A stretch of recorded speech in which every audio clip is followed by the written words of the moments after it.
ko mutishimye? Umeze neza? Amazina yanjye nitwa Kingeneye Olga, ndabona mushaka kugira ngo tuyitware dutuje.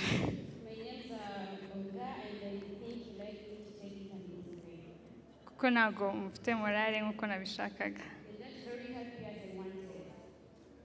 Murishimye? Okay, amazina yanjye nitwa Kingeneye Olga. Nkaba nishimye kubana namwe uyu munsi. Ndi umukobwa w'imyaka 23 nzayuzuza.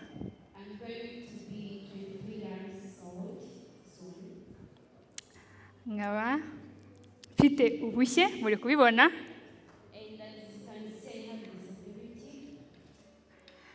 Abenshi bakwibaza ntago ngiye kwitamera kure, ariko benshi bakwibaza kuki ndahangaha kandi nakwiye kuba ndi mu cyumba nihishe.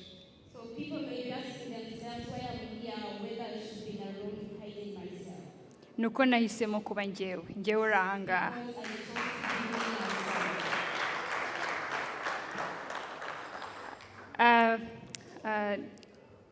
Nahiye mfite imyaka 3.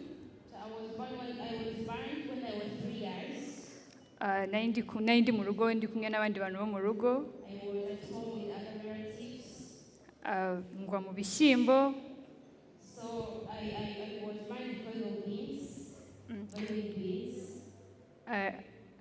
Njya mu bitaro. Nyimara kugera mu bitaro, nararwaye nk'uko abantu bose barwara. Nararwaye nk'uko abandi bose barwara.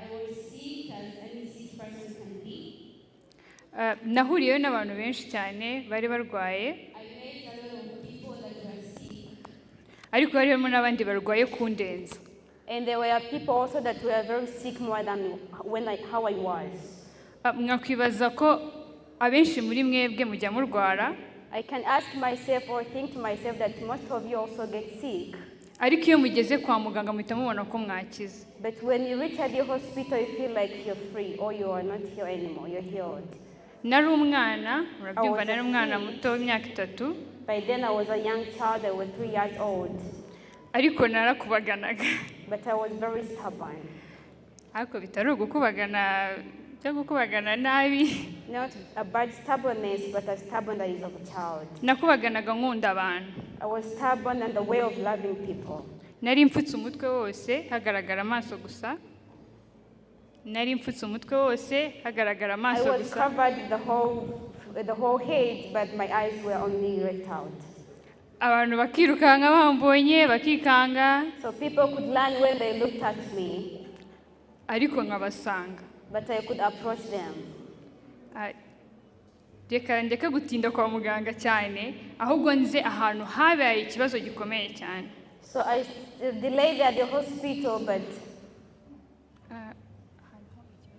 but the problem that occurred most njya gutangira ishuri. When I was to start schooling.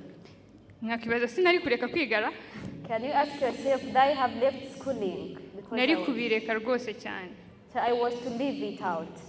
Ariko nari mfite umubyeyi wankundaga agakunda njyewe ubushye bwanjye. I had a parent who loved me very much as how I was. Uwo yari mama wanjye. That was my mother. Niwe muntu ukomeye mu buzima bwanjye. She's the strongest or the important person in my life. Wanjyanye ku ishuri. She took me to school. Yanjyanye mfite ibipfuko. She took me when I was covered. Muribaza ukuntu kwa muganga narwanaga n'ibisiga kwa muganga. So at the hospital I was fighting with the birds. Kubera ibisebe. Because of the wounds I had. Byazaga kudufata kadupfukura. They could come to us when they wanted to take them off. Ngayibaze noneho kujya ku ishuri mfite ibyo bisebe. So ask yourself on the way how I could have been going to school when I had those wounds on me. Nkahunga ibisiga. So I could hide from the birds. Nkahunga izuba. I could hide from sunshine. Ndetse nkanahunga abantu. I was also hiding from people. Kwanga ko bandeba. Hiding from them so that they cannot see me. Shiti zanjye byari bikomeye cyane. It was really hard. Byari bikomeye, ariko narabirwanyije. It was very hard, but I fought against that. Mbirwanya ndi kumwe n'umuryango wanjye. I fought when I was with my family. Nararenga aho ngaho, reka nshimire umuryango wanjye ko wanamerekeje. So let me thank my family that has come to support me today.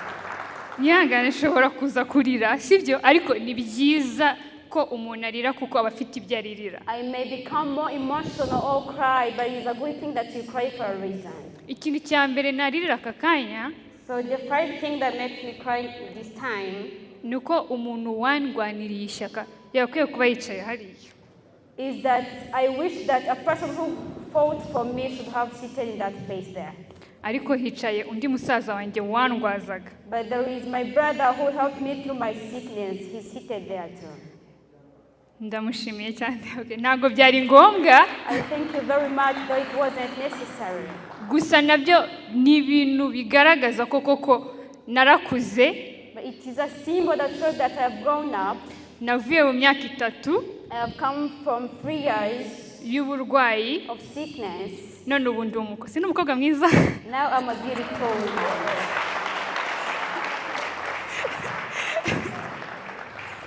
Niyo mutabimbwira njye ndabizi ijana ku If you ijana. don't tell me that I'm not beautiful, I know it is 100% that I am. Ijana ku ijana cyane. 100% so much. Abantu benshi bajya bagira ikibazo So most people get a problem yuko niyo umuntu ababwiye ko ari mwiza batabyizera. if a person tells you that you're beautiful, you don't believe in that. Hari abandi rero noneho bizera ko ubwabo ari beza. Kamwe nawe wambwira ko ndi mubi.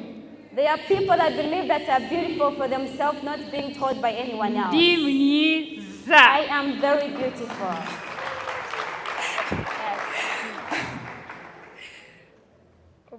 Ubu noneho ndishimye ko namwe muri guseka. I am happy that you're laughing too. Nkunda guseka. I love laughing. Nicyo kintu cyankujije. It's something that made me grow up. Ni nacyo kintu mama yashakaga ko nkora. And it's something that my mother wanted me to do more. Kuko aha harimo abantu bahoraga bambwira va mu cyumba. Kuko hari igihe cyageze nkajya nihisha mu cyumba. Mubare bahise binjira abo bantu. There are people that always used to tell me that get into the room, don't sit with people.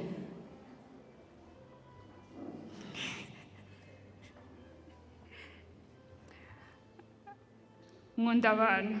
I love people. Nishimiye kubabona mwese. I'm happy Hari to benshi see you all. bajyaga bambona kuri social A media. lot of people see me through Sinzi social media. n'abatankunda, please munkunde nkeneye urukundo rwanyu. And those people that don't love me, please love me because I need your loved ones. Nagiye mu ishuri birangora ko byabaye ngombwa ko njya muri interna. So I went to school and it was difficult for me because it required me to stay in boarding schools. Mbere nahoraga ndi ku majipo ya mama mfata mwana wanjye nkabyumva. So most of the time I used to be with my mother and I could hide behind her. Ariko icyo gihe nagiye njyenyine By nijyanye that na time- varize yanjye. I went alone with my suitcase. Ngomba kumenya abana bashya, I had to interact with new people, guhorana nabo, to be with them, kandi nabo nkiga kubakunda. and I could love how to love them. Kabone too. nabo batanyishimira. Even if they were not very happy for me. Natangiye mbabwira ko nkunda guseka, narabasekeraga. I started telling you that I love laughing. I used to love for them. Nkanabikundishaho nyine nkabegera And I could love being friends to them kugira ngo nabo banyegere baninyuke bataninya. so that they could also not fear me and come closer to me. Ndabyibuka kera najyaga njya gusura umutonto, I remember I used to go visit my uncle.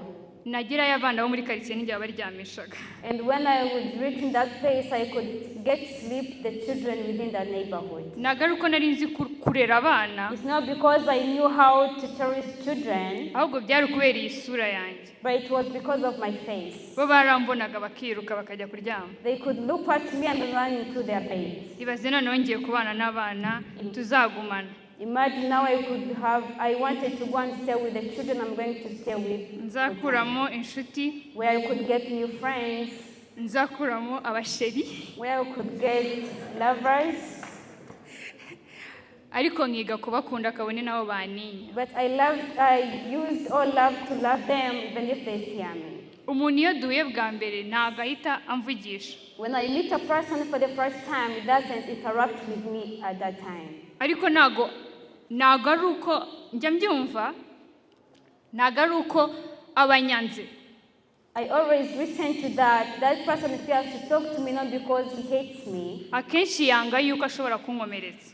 Sometimes they fear so that they can make me sad. Nicyo nshimira mama ko we yandinze ibyo bintu byose byatuma nikanga ko umuntu yambwira nabi. That's why I thank my mother for she helped me prevent myself from people that is telling me in a bad way. Yanyigishije byinshi binyegereza abantu kugira ngo mbahunge. She taught me a lot of things that make me approach people, but I could have gone away from them. Akenshi mbarire mvuge kino kintu abana bafite ubumuga Mostly people with disabilities or children with disabilities. babagumisha mu nzu. They make them stay in their houses. Narwo bashaka ko abashyitsi babamenya. They even don't want visitors to get to know them. Narwo bashaka ko bamenya ko uwo muryango ufite umwana ufite ubumuga. They don't even want their families to know that they have a child with a disability. Uko n'ukuri twese turabizi. That is a true saying, we all know that. Ariko iwacu nahoraga ku muryango nakira abantu. But in our family, I could stay at the front welcoming people that came to visit us. Ndabyibuka tantine yaje My aunt has come. bigize kugira abashyitsi sinzi niba tonto yabyibuka. I don't know if my uncle remembers that they had visitors once. Bagize abashyitsi nari umwana mu bana babo. I was a child among them, their children.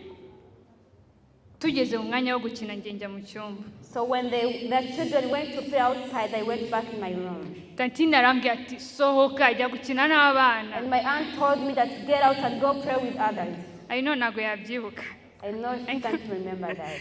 Gusa ako kantu kanyeretse koko umuryango ugira uruhare rukomeye mu gutuma umwana ufite ubumuga cyangwa witinya yitinyuka. But that simple of my aunt showed me that a family has a big role of praying with their children so that they can be free for themselves. Nicyo kintu cyankomeje kugeza n'ubu ngubu amatara ndiho ufite mikro. That is the same thing that made me strong. Up to now, I'm standing before you and all cameras are on me. Ikindi kandi nibyambujije kwiga itangazamakuru. Ndabizi nzajya kuri television, I know I will also go in television. Even if nayijyaho, even if I don't go there. Nago ubushye bwanjye bwambuza gukora ikintu nshaka. I being having a disability does not prevent me from doing something that I love. Kuko umutima wanjye unyemerera kujya aho abantu bari. Because my heart allows me to go where people are, interact with them. Umutima wanjye unyemerera gukundana n'abantu mbona. My heart allows me to interact and love people that I'm seeing by them. Narakomeje kaminuza. I continue to universities. University ntago yoroshye. University is not simple. Ubutaha rimwe na rimwe ugahura n'abandi bantu utazi. You go and interact or meet with new people you don't know. Kandi niho hantu uva noneho ugiye ushaka uzi ikintu ushaka. And it's the same place where you go to knowing something you want more. Rimwe na rimwe muri secondaire bajya baduhitiramo ama section twiga. They always choose for us in secondary schools of the faculty that we want to take. Ariko university niho hantu ujya hari uzi ikintu ushaka. But university is a place where you go when you know something you want more. Nagiye nshaka kwiga itangazamakuru. So I went when I wanted to start the journalism. Kandi nari mbizi yuko rimwe na rimwe abantu bazavuga isura yawe. And I knew very much that people would ask me or would be talking about my face. Ariko nibyigize binshi intege. But it did not make me go weak. Ndabyishimiye cyane kuba magaza. I am very happy to stand here today. Kuba hari abantu bari kundeba bakavuga ati uyu mwana nago yigize yitinya. So that some people among us are seeing me and be like, this person did not fear herself. Impamvu nuko the reason is nashyizwemo cya kintu I was put the thing cyo kwitinyuka of not telling myself. Ndetse kandi umuryango wanjye ukanshyigikira. And also my family supported me more. Mu buzima duhura n'ibintu byinshi. So we meet different things in life. Hari ibintu bibi, bad things, hari ibintu byiza, and good things too. Kandi ibibi ntago wabihagarika. And you cannot stop bad things to approach you. Ahubwo ubuzima bukwereka uburyo ushobora guhangana n'icyo kibi. But everyday life shows you how you should attract or how you should face that thing to. ntabwo nari guhindura isura yanjye, I had no capacity of changing my face. ntabwo nari bugende ngo mbabwire ngo mu misura ya runaka, I could not go and tell someone to give me her face. kuko n'ubundi iyo nyihindura Because even if I changed it, nari gukomeza nishisha, I could always not feel myself numva nishimye, when I wasn't happy. kubera ko atari njye wa nyawe. Because that wouldn't be the same person of who I am. Njyewe wa nyawe ni uyu nguyu, This is me, this is who I am. uyu nguyu ufite iyi sura. This person with this face. Kuba mfite iyi sura ntabwo byatuma najya gukora makeup. So me having this face does not prevent me from getting makeup or applying makeup. Nshobora kutayishyiraho, I may not put it on, ariko ntibyambuza gukora iyo business. but it cannot prevent me from not doing something. Biramutse bimbujije gukora iyo business, If it has prevented me from doing that business, nta cyizere naba I nifitiye, could not have a confidence within me. nahita nangirika, I can be destroyed. ubuzima bwanjye bwapfa. My life can be down. Kubera iki ubuzima bwanjye bwapfa? Why can my life be like that? Ni ukubera ko naba ntariyakiriye. It's because I did not accept who I am really. Naragiye nshyiraho ikintu numva nshaka, So I went and applied something that I wanted. nshyiraho icyo nkunda, I applied something I loved most. ndangije ndeba n'inzira nagicishamo. And I looked on the way of how to make it pass through. Urwo ni rwo rugendo nahuye narwo. So that is the journey that I faced. Mu buzima Within life, byari bingoye cyane, it was very hard for me. uburwayi, My sickness, amashuri, schools, imiryango, families, abantu, people, ndetse n'ahantu sosiyete muri rusange. and also the society in general. Ariko burya reka nkubwire, But let me tell you now, ntukazajya urwana n'umutima, do not fight within your heart. kuko ikikurimo Because something within you ntabwo ushobora kugisiga, cannot prevent it from being in. ndetse nta n'ahantu gishobora kugucikira. And it cannot go away from you. Jya ukomeza uwo uhangane. So always fight. Njye narahanganye, I fought for myself. mpangana no kubanza kwiyakira, I fought of I being accepting who I am. mpangana no gushaka inshuti zinyegera, I fought for getting friends. mpangana no gushakisha ibyo nkora, And I also fought for getting what to do nirengagije uyu mutwe mubona hano. without considering my face or my head. Nk'uko natangiye mbibabwira ndi mwiza, As I started telling you I'm very beautiful. ndabizi ndi And mwiza, I know I'm very beautiful. kandi nzakora buri kimwe cyose And I will do everything that it takes numva ngiye nshaka, that I feel I like. kuko nzi yuko Because I know nta kintu kiba kidafite impamvu, everything happens for a reason. nta kintu na kimwe kiba kidafite impamvu. Everything happens for a reason. Ushobora kuba wicaye aho You ngaho may be seated there wumva hari ibintu uri kurwana nabyo, and you're fighting with some things wumva hari ibyo utarakira muri wowe, and you feel like you have not received things within you. ariko reka nkubwire, But let me tell you, wowe icara hamwe, sit in one position ubanze wumve ushake ku byo ubona. without considering what you see. Mu buzima turifuza, We all have our wishes or our desires in life. tugira ibyifuzo byinshi, We have desires in life. ariko burya reka nkubwire, But let me tell you something. icyifuzo cya mbere The first wish ni ukumenya wowe wa nyawe. is knowing who you really Mwagakwiye are. gushaka kumenya mwebwe ba nyawe. You should really think of who you are. Mvuze ibintu byinshi, I have talked a lot of things, ariko but mu buzima duhura na byinshi. Njyewe urugendo rwanjye rwari ubushye, we meet different things in life, and my journey was being burned.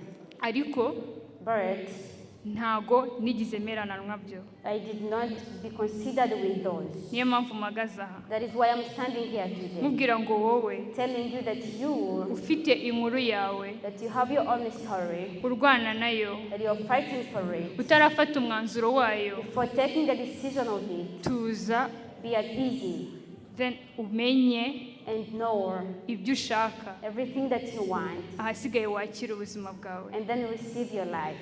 Kuko iyo nza kuguma mu rugo, Because if I had stayed at home, ntabwo nari kuba nzi abantu beza bari hano, I could not have known all beautiful people that are here today. ntabwo nari kuba narabonye ibyiza biri mu Rwanda I rwacu, could not have known the beautiful things in Rwanda. ndetse ntabwo nari kuba narabonye ibyiza biri mu mashuri I yacu, could not have known the good things in our schools. ntabwo nari kuba naragize inshuti mfite. I could not have got friends that I have today. Ariko But narabagize I got them. ubu mfite abantu I have people.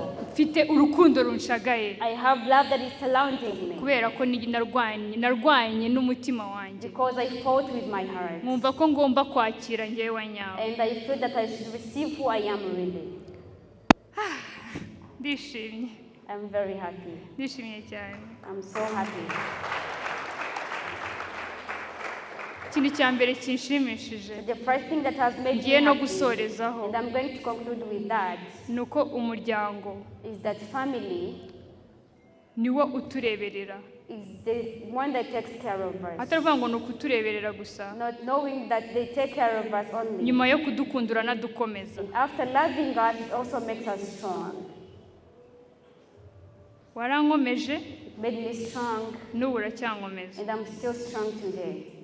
dufate abantu batwegereye natwe tubakomeze Let us hold people that are surrounding us and make them inkuru strong. yanjye nkubwiye ntuyumve ko ari inkuru gusa The story I'm telling you of mine, do not take it as a story just. wumve ko hari ikindi yagufasha nawe mu nkuru yawe Just feel like it can help you also in your story that you have. ndetse wumve ko hari n'undi yafasha utabashije kugera And hano also think that it can be a help to another person who is not today tonight. dusenyere umugozi umwe So let us all for one touch. tubwirane inkuru Let us tell stories to each other kugira ngo tubohoke so that we can be free. dutange icyizere We give vision. dutange experience y'ibintu twahuye nabyo We give the experience of the things that we made kugira ngo nabo babashe kuza so that they can also come. murakoze cyane navuze byinshi Thank you ndabona very much. mwarambiwe That's a arono lot of things. ndabakunda mwese I love sibyo you very much all.